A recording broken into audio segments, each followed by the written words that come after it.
सुनो, जो हमारी रूलिंग गवर्नमेंट है वो वक्फ एक्ट के अंदर कुछ चेंजेस लाना चाहती है। वो चेंजेस क्या है और चेंजेस लाने की ज़रूरत तुम्हें क्यों पड़ रही है, इसके बारे में हम बाद में बात करेंगे। लेकिन आज की वीडियो में हम बात करेंगे कि ये वक्फ बोर्ड क्या है, इसके अंदर जो चेंजेस है वो लाने की क्यों ज़रूरत पड़ रही है और ऐसे क्या कॉन्ट्रोवर्सी क्रिएट हुई जो वक्फ बोर्ड सबकी नज़रों में आ गया था। तो चलो शुरू करते हैं। आप लोगों को एक स्टेटमेंट के बारे में बता दो। आप लोगों को याद होगा जब कांग्रेस कर्नाटका के अंदर जीती थी तो जो वहाँ के गुलबर्गा के वक्फ जिला अध्यक्ष थे जिनका नाम था सैयद हबीब साहब, उन्होंने एक स्टेटमेंट दिया था। उस स्टेटमेंट में उन्होंने बोला था कि मुसलमानों को रिजर्वेशन की कोई भी ज़रूरत नहीं है, उनके पास गुलबर्गा में ही वक्फ की 27 एकड़ की ज़मीन है। अगर मुसलमान इस वक्फ को सही तरीके से संभालता है तो उनके पास इतना है कि वो हुकूमत तक को कर्जा दे सकते हैं। और उनकी ये बात कहीं ना कहीं सच भी है, क्योंकि आप लोगों को भी इतना पता होगा कि आर्मी के बाद और रेलवे के बाद अगर सबसे ज़्यादा किसी के पास ज़मीन है तो वो है वक्फ बोर्ड के पास। अब वक्फ बोर्ड को जानने से पहले लोगों को वक्फ का मतलब जानना पड़ेगा। अब वक्फ का मतलब होता है अल्लाह के नाम पर ऐसी ज़मीन जो किसी भी व्यक्ति या संस्थान से जुड़ी हुई नहीं है लेकिन वो कनेक्टेड है मुस्लिम समाज से, तो वो वक्फ की ज़मीन हो जाती है। जैसे कोई मस्जिद हो गई या फिर कोई कब्रिस्तान हो गया। अब मेन टॉपिक को समझ लेते हैं कि ये वक्फ बोर्ड की शुरुआत कैसे हुई, यानी कि ये वक्फ एक्ट सबसे पहले कब लागू हुआ, ये पावरफुल कब बना और कौन सी ऐसी कंट्रोवर्सी क्रिएट हुई जहाँ पर सरकार को ऐसा लग रहा है कि इस वक्फ एक्ट के अंदर अब संशोधन होना चाहिए। अगर हम इस वक्फ एक्ट की बात करें कि इसकी शुरुआत कैसे हुई थी, तो इसकी शुरुआत 1954 में उस समय के तत्कालीन प्रधानमंत्री पंडित नेहरू जी के अंडर में हुई थी। पहली बार 1954 में ये बिल पार्लियामेंट में पास किया गया था। जब ये एक्ट 1954 में पहली बार पास हुआ तब इस एक्ट के पास इतनी पावर नहीं थी। अब ये सवाल उठता है कि इसे कब इतनी पावर दे दी गई कि इसके पास रेलवे और आर्मी के बाद तीसरे नंबर पर सबसे ज़्यादा ज़मीन है। तो इसका जवाब है 1995, यानी कि 1995 में जब उस समय के तत्कालीन प्रधानमंत्री थे पीवी नरसिम्हा राव जी, उनके अंडर में इस एक्ट के अंदर कुछ संशोधन किया गया और उस संशोधन में इसे मिली बेशुमार ताकत। कैसी ताकत, एक एग्जाम्पल के साथ समझते हैं। मान लीजिए आपके पास आपकी कोई ज़मीन है और अचानक से एक दिन आपके पास वक्फ का नोटिस आ जाता है कि जिस ज़मीन को आप अपना समझ रहे हैं वो ज़मीन आपकी नहीं, वक्फ की है। क्यों? क्योंकि वक्फ ने उस पर अपना क्लेम कर दिया। और क्लेम कैसे करा है? क्योंकि वक्फ को लगता है कि वो ज़मीन उनकी है। अब वक्फ को सिर्फ लगने से, ऐसा लगने से कि ये जो ज़मीन आपकी है वो एक्चुअली में आपकी नहीं है, वो वक्फ की है, वक्फ उस ज़मीन को हथिया सकता है।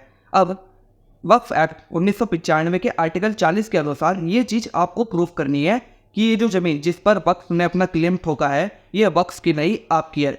अब यहाँ पर एक पॉइंट आपको याद रखना है कि वक्फ को कोई भी ऐसी चीज़ नहीं दिखानी है जिससे वक्फ को ऐसा लगता है कि जिस ज़मीन पर वक्फ ने क्लेम किया है वो उसकी है, यानी कि वो कोई भी सबूत नहीं दिखाएगा। आर्टिकल 40 के अनुसार आपको ये सिद्ध करना पड़ेगा कि जिस ज़मीन पर वक्फ ने अपना क्लेम ठोका है वो आपकी है। अब आप कहोगे कि ये तो बहुत ही सिंपल सी चीज़ है, हमारे पास उसके कागज है, सब चीज़ है, सारे सबूत है कि वो ज़मीन हमारी है, तो आप उन्हें लेकर सुप्रीम कोर्ट या हाई कोर्ट जाओगे। पर यहाँ पर एक ट्विस्ट आता है। ट्विस्ट ये है कि आप सुप्रीम कोर्ट या हाई कोर्ट में अपील कर ही नहीं सकते। अब सवाल ये उठता है कि जब आप हाई कोर्ट या फिर सुप्रीम कोर्ट में अपील कर ही नहीं सकते तो आप अपील कहाँ पर कर सकते हो? इसका जवाब है वक्फ बोर्ड के पास। जी हाँ, आपको वो कागज लेकर वक्फ बोर्ड के पास ही जाना पड़ेगा और ये सिद्ध करना पड़ेगा कि जिस ज़मीन पर वक्फ बोर्ड ने अपना क्लेम ठोका है कि वो उनकी है, वो एक्चुअली में उनकी नहीं, आपकी है। और अगर वक्फ मना कर देता है, आपकी बात नहीं मानता है, तो आप उससे ऊपर ट्रिब्यूनल के पास जाकर अपील कर सकते हो। अब आप सोचोगे कि चलो कम से कम ये बात तो अच्छी है कि अब आप ट्रिब्यूनल कोर्ट में जाकर अपील कर सकते हो, लेकिन यहाँ पर भी आपके लिए छोटा सा ट्विस्ट है कि जिस ट्रिब्यूनल कोर्ट में आप जाओगे वो भी वक्फ का ही रहेगा। अब आप थोड़ा सा इमेजिन करो कि वक्फ ने आपकी बात मानने से मना कर दी और अगर ट्रिब्यूनल कोर्ट भी आपकी बात मानने से मना कर देता है तो जिस ज़मीन को आप इतने सालों से अपना मान रहे थे, वक्फ के सिर्फ एक नोटिस से, क्योंकि उसको ऐसा लगता है कि वो ज़मीन आपकी नहीं, वक्फ की है, वो ज़मीन आपसे छीन जाएगी। तो कुछ ऐसी पावर 1995 के दौरान इस एक्ट में संशोधन करके इसे दी गई थी। अब चलिए ऐसे कंट्रोवर्सी को देख लेते हैं जहाँ पर सरकार को लगता है कि अब इसकी पावर पर, यानी कि वक्फ एक्ट की पावर पर लगाम लगाना चाहिए और वक्फ एक्ट के अंदर अब कुछ संशोधन करने चाहिए। वैसे तो बताने के लिए बहुत सारे एग्जाम्पल हैं, लेकिन मैं आप लोगों को एक या दो ही एग्जाम्पल बताऊँगा। तमिलनाडु का वो फेमस केस तो आप लोगों को पता ही होगा जहाँ पर एक किसान अपनी प्रॉपर्टी को बेचने के लिए जाता है और उसे पता चलता है कि जो उसकी प्रॉपर्टी है, उसकी ज़मीन है, वो वक्फ के अंडर में आती है। और जब ये मामला धीरे धीरे गर्म होता है उन लोगों को पता चलता है कि उस किसान की ज़मीन ही नहीं बल्कि पूरा का पूरा गाँव जहाँ पर वो रहते हैं, जिस गाँव में वो रहते हैं, वो पूरा का पूरा गाँव ही वक्फ के अंडर में आता है। यानी कि उस गाँव पर, पूरे गाँव पर वक्फ ने अपना क्लेम कर रखा है और उस गाँव में एक 1500 साल पुराना मंदिर भी है। सेकंड केस है इलाहाबाद हाई कोर्ट का। आपने इलाहाबाद हाई कोर्ट के बारे में जरूर कहीं ना कहीं सुन रखा होगा। अब इलाहाबाद हाई कोर्ट पर भी इस वक्फ ने अपना क्लेम कर रखा है कि ये प्रॉपर्टी वक्फ बोर्ड की है। अब आप सोचिए कि इलाहाबाद हाई कोर्ट भी इस वक्फ एक्ट से बच नहीं पा रहा है, तो नॉर्मल लोगों को और उनकी ज़मीनों को क्या हाल होता होगा। इन 2 केसेस के अलावा भी बहुत सारे ऐसे केसेस हैं जहाँ पर वक्फ ने ये क्लियर कर रखा है कि ये प्रॉपर्टी उनकी है, यानी कि दूसरों की प्रॉपर्टी पर क्लेम किया हुआ है कि ये प्रॉपर्टी उनकी है, चाहे वो मंदिर की प्रॉपर्टी हो या फिर वो द्वारिका की प्रॉपर्टी हो। यहाँ पर आप लोगों को स्क्रीनशॉट दिख जाएगी बहुत सारे एग्जाम्पल्स के। तो शायद ये ही कहीं ना कहीं कॉन्ट्रोवर्सी रही होगी, जहाँ पर सरकार को लगा होगा कि अब इस वक्फ एक्ट की पावर पर लगाम लगाना चाहिए और इस एक्ट के अंदर संशोधन होना चाहिए। अब बात कर लेते हैं संशोधन की। इस बिल में 40 संशोधन पेश किए गए हैं, जिनमें से कुछ के बारे में मैं आप लोगों को बता देता हूँ। पहला संशोधन, अगर ये बिल पास हो जाता है तो इस वक्फ एक्ट के अंदर महिलाएं भी शामिल हो सकेंगी और फैसला ले सकेंगी।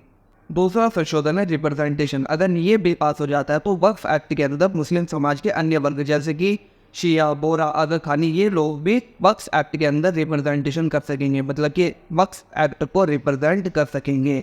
तीसरा संशोधन, अगर ये बिल पास हो जाता है तो जैसे आप ट्रिब्यूनल कोर्ट में हार जाते हो तो आप ट्रिब्यूनल कोर्ट के खिलाफ भी हाई कोर्ट या सुप्रीम कोर्ट में अपील कर सकोगे। ऐसे बहुत से संशोधन है इस बिल के अंदर जो लोगों को राहत दे सकते हैं जिनकी ज़मीन पर वक्फ ने अपना क्लेम किया हुआ है। ये तो मैंने 2-3 ही आप लोगों को बताए हैं। अब जाते जाते मेरा एक आखिरी सवाल, जैसे ही ये बिल पार्लियामेंट के अंदर इंट्रोड्यूस हुआ है तो जो ओपोजिशन है, जो विपक्ष है, इस बिल के ऊपर हल्ला मचाने लगा है, इस बिल का विरोध करने लगा है। अब मेरा उनसे सीधा एक सवाल है या फिर उनके सपोर्टरों से सीधा एक सवाल है कि जब हमारे भारत के संविधान में संशोधन हो सकता है तो वक्फ एक्ट में संशोधन क्यों नहीं हो सकता? क्या वक्फ एक्ट हमारे भारत के संविधान से बड़ा है? जब हमारे भारत के संविधान में संशोधन हो सकता है तो इस वक्फ एक्ट के अंदर भी संशोधन हो सकता है, बल्कि मैं कहता हूँ कि होना चाहिए। और अगर आप लोगों ने वीडियो पूरी देख लिया तो आप लोगों का बहुत बहुत शुक्रिया। मिलते हैं अगली वीडियो में।